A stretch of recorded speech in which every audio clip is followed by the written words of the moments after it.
லட்சம் பேர் வண்டி இருக்கான். ஒரு நாளைக்கு 4000 பேர் தொடர் வண்டியில வந்து இறங்குறான். எங்க இருக்கான்?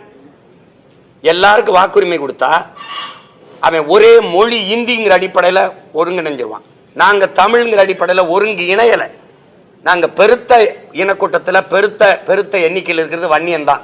ஆனால் ஒரே சாதியாவும் நாங்க ஒன்னா நிக்கல. அடுத்து பறையர் ஒரே சாதியாவும் நாங்க ஒன்னா நிக்கல. முக்குளத்தோர், தேவர், கல்லர், மறவர், அகமுடையர் ஒரே சாதி அப்படின்னு கூட ஒன்னா நிக்கல. காவண்டன் நாங்க ஒன்னா நிக்கல. ஆனா ஒரே மொழி அடுப்பில் நாங்க நிக்கல. ஆனா அவன் நிப்பான். 1.25 கோடி 1.5 கோடி ஏறிட்டான்னா பெருத்த சாதின்னு நாம் பேசிக்க முடியாது. அவன் இந்தி அவன் ஒரே மொழியில நின்று என் நிலத்தையும் அதிகாரத்தையும் அவன் பறிப்பான். நான் அடிமையாவேன், அடிச்சு விரட்டுவான்.